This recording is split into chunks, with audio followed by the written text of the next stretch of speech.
Hello everyone, this is Mel from Cardstock Concoctions. I am back with another Thanksgiving project, and this one is actually a Thanksgiving card. I think it's gorgeous, it's simplistic, but somehow it actually works. And so let's go ahead and get started. I do have a quick update for you guys. If anybody is interested in my 20 cards for the holidays class, there's 4 days left to sign up, and if you guys live in the Phoenix area, go ahead and send me an email. Again, my email address is in the description bar below. And that's how you guys can get a hold of me and get the details. Okay, beyond the point, let's go ahead and get started. So the first thing we're gonna do is actually our stamping. And then we'll kind of go from there. So I wanna give that a little bit of time to dry. So you are going to want to grab a piece of very vanilla cardstock that's 4 inches wide by 2.5 inches tall. Do you guys hear a phone in the background? I do apologize. I'm grabbing the Thankful from the 6 Sayings stamp set. It's actually a hostess stamp set from years ago. It is retired. Yes, it is retired, but it's beautiful kind of fun jazz. Thumbs up to that. I'm grabbing our soft suede ink. And I'm going to go ahead and ink up my stamp. Make sure it's all nice and pretty. I always suggest stamping first and then because if you don't like how you stamp, you always got the other side. And I actually stamped this crooked a couple of times, so I picked the best one on that card. See if I can actually stamp straight. It's a very hard stamp to see to go straight because there's actually no straight line to work with. I'm not sure I like that one. So we're gonna go to the other side. Kind of bobbled it a bit.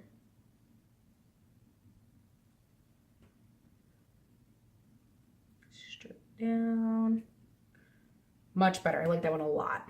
Okay. We're going to set that off to the side to kind of dry a little bit. This one, I'm actually not going to do the inking of the edges because I want to see how it looks without the edges being inked. And I totally just got ink all over my hands. Okay, so we're going to do, you're going to see in the background here, this is embossed back on this layer here, and then I cut out the leaves. So we're going to do that next. So we're going to pull in our embossing folder. So this one is actually the Hexigone embossing folder. It's the old one. It's the retired version of it. Stampin' Up! Actually does have one out, and it looks like our 3D cabled sweater embossing folder that gives you like the really, really raised edges. The only thing you guys got to remember when using a 3D is make sure you spritz it with just a little bit of water. Make your paper slightly damp. It allows those fibers to move more. Then otherwise it's going to tear a lot easier. But I'm going to go ahead and use the old one because it's the one I have and I like it. So we're going to try a different texture. The original one was little dots. So go ahead and slide that in there. Hopefully even. Okay. Pull in our Big Shot. Just the Big Shot platform, the regular one. You do not need that thin die adapter, by the way. You do still need your regular platform. You do need one cutting pad, your embossing folder with your paper in it, your second cutting pad. Tip for everybody putting embossing folders through your Big Shot, make sure the folded edge goes through first and the open edge goes through last. The 3D ones, it is especially necessary due to how thick they really are. Those folders will break very easily if you do not put them in. Fold first. Always remember, fold first. Okay, crank it through once. We are good to go. All right, set that off to the side. I'm actually going to put my platform off to the side as well. Now, I suggest using whatever leaves you have at your disposal. All right, I love leaves. I actually have the Leaf Bigs die from Stampin' Up. It was retired 4 or 5 years ago. But I love it. I love these leaves. And I didn't see the need to buy new ones. They have thinlits out there right now that are really cute. So you can go ahead and use those as well. But the cool thing about the Bigs die is I don't really need to think. I just need to place. So I am using soft suede for the pine cone. I'm going to be using Cajon Craze for this leaf right here. I can overlap as much as I want. And then I'm using garden green for this one here. So I was going for fall-esque colors.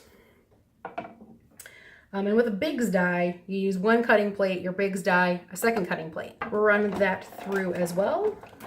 Once is good enough with a Biggs die. That's kind of also why I absolutely love this die. And now we're going to get back to the actual assembly of everything because it's fun.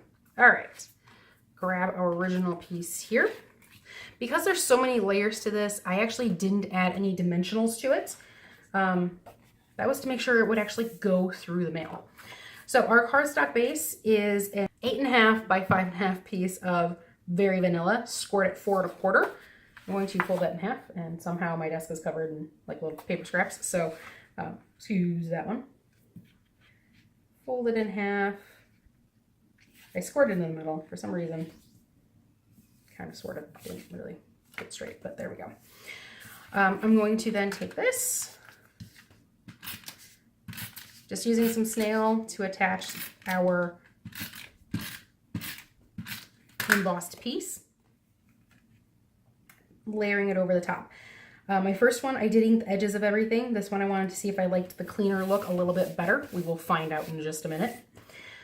I'm also going to layer our stamped Thankful on top of a piece of cardstock that is 4 1/4 inches wide by 2 3/4 inches wide, so a 1/4 inch larger than this piece here. And I'm again just going to use snail to attach that. And aiming for the center, there we go. Doesn't always work for me, as everybody knows. Now we're just going to use some s'more snail. Okay, so I used a lot more snail in this one because I'm trying to attach it to an embossed piece, which is much more difficult than you would think. So go ahead and layer that on. And we're just going to attach that down in the lower corner. I kind of aimed for about 1/4 inch, and it's to 1/4 inch from our embossed piece. Okay, we now have our die cut leaves here. I'm actually going to layer one die cut leaf on top. I'm going to start layering those, and I'm actually going to use glue dots. So I'm going to put a glue dot at the back of the tip of the biggest leaf, and then I'm going to put some snail on it just to ensure it holds. And I'm using the glue dot because it's actually got to go a decent ways before it actually attaches, and the glue dot actually has a little bit more oomph to that. Same thing, I'm going to add another glue dot to the top of this one, our Cajon Craze piece, just to ensure its stickage. Make sure I got the right place of mint of where I want some extra snail. There we go. And same thing to the back of the little acorn with a little extra snail to go with it. Alrighty, so there's that. And I'm going to finish it off. This is some old, what do they call this? Striped grosgrain ribbon and crumb cake. I love this stuff. I do. I really, really like this. Be generous to yourself. Give yourself about 8 inches. Ooh, sorry guys, I just bumped the light. The first time I did this, I only gave myself about 4 inches. And I wanted to bang my head against the wall. This striped grosgrain ribbon is actually huge. So if you guys wanted to use something a little bit thinner, go for it. If you guys have some of this stuff left, it works awesome. I just tied it in a knot. A bow was too thick for me, so I just tied it in a knot. Picked one edge, put that one down, and then I kind of pulled, and I just made a nice, pretty, even looking knot. And I thought that was real cute. Pick whichever direction you like more. Do I like that one this time? I think I like this side this time. Tighten up just a little bit. Kind of fiddle with it until you get it to where you like it. Trim. I'm actually grab my bigger scissors. Just a smidge more over here. Okay, almost there, guys. Beautiful. Now I will attach this using glue dots. Best way of attaching ribbon. unless you're going to use, oh, what else would I use? Tear tape, that would also work. And fast fuse would work, but you'd have to use a decent amount of fast fuse. So there you go. All right. So that is the end of the card. And I don't know, which one do you guys like better? Do you guys like the one that has been inked the edges of everything? And I do mean everything, including the leaves, were inked in soft suede, or do you guys like the little cleaner version? I like them both, but I like them for different reasons. Let me know what you think. So I really hope you guys enjoyed. This is Mel from Cardstock Concoctions saying see you guys next time. Bye.